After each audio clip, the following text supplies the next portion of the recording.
بسم اللہ الرحمن الرحیم۔ السلام علیکم ورحمۃ اللہ وبرکاتہ۔ آج ہی کلمہ اللہ کے پاس امانت رکھوائیے۔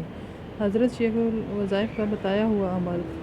ایک بار کلمہ طیبہ پڑھ کر اللہ سے عرض کیا کریں کہ اے اللہ، میں یہ کلمہ تیرے پاس امانت رکھواتا ہوں، جب میرا آخری وقت آئے تو میری یہ امانت مجھے لوٹا دینا۔ اللہ سے بڑھ کر امانت دار کوئی نہیں۔ اس عمل کے کرنے والے کو آخری وقت میں کلمہ نصیب ہوگا انشاءاللہ۔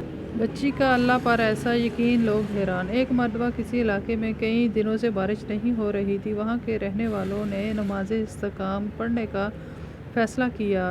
جب تمام لوگ نماز پڑھنے کے لیے روانہ ہونے لگے تو ایک بچی نے ایک چھتری بھی ساتھ لے لی۔ لوگوں نے پوچھا، اے پیاری بیٹی، ابھی تو ہم نے نہ نماز پڑھی ہے اور نہ دعا کی ہے اور نہ ابھی بارش ہوئی ہے، پھر یہ چھتری ساتھ کیوں لے رہی ہو؟ اس نے جواب دیا کہ ہم اپنے اللہ کے پاس دعا مانگنے جا رہے ہیں، اور جب دعا سے فارغ ہو کر آ رہے ہوں گے تو بارش ہوگی۔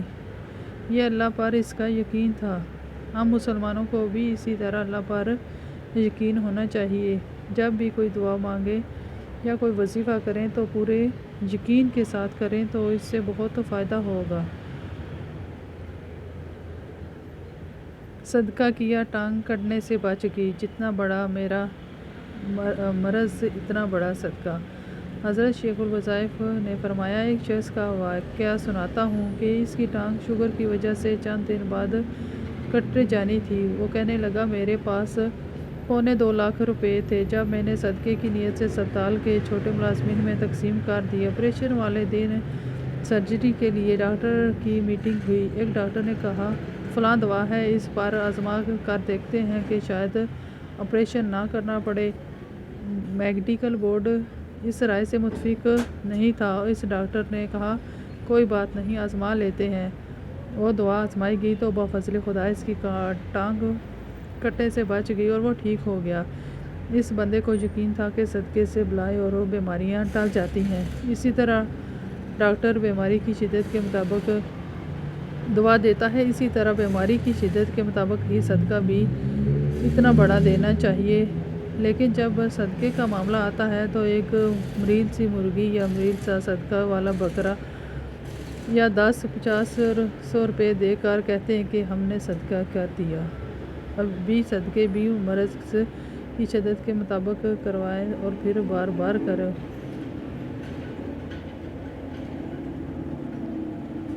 حسبنا اللہ و نعم الوکیل، یہ ایک ایسی دعا ہے جب بھی کوئی مصیبت ہو، کوئی پریشانی ہو، وضو و وضو دن رات اس کو پڑھیں۔ اس کا مطلب ہے اللہ ہمیں کافی ہے اور وہ بہت اچھا کار ساز ہے۔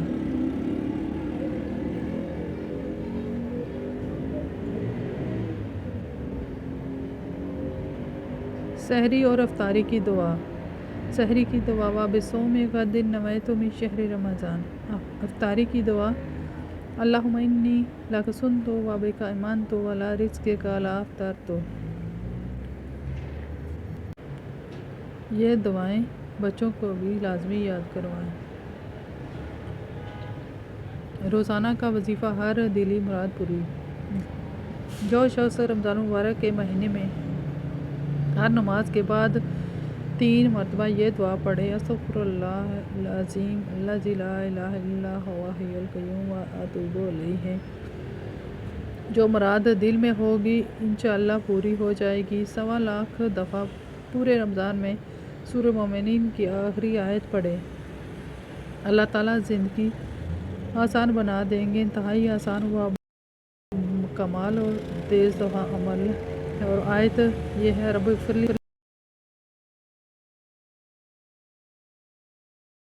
الراحمین۔ اس عمل کو خود بھی لازمی کریں اور صدقہ جاریہ کی نیت سے دوسروں کے ساتھ بھی ضرور شیئر کریں۔ ویڈیو اچھی لگی تو اسے لائک کریں۔ مزید اس طرح کی ویڈیو دیکھنے کے لیے ہمارے چینل کو سبسکرائب کریں۔ جزاک اللہ۔ السلام علیکم ورحمۃ اللہ وبرکاتہ۔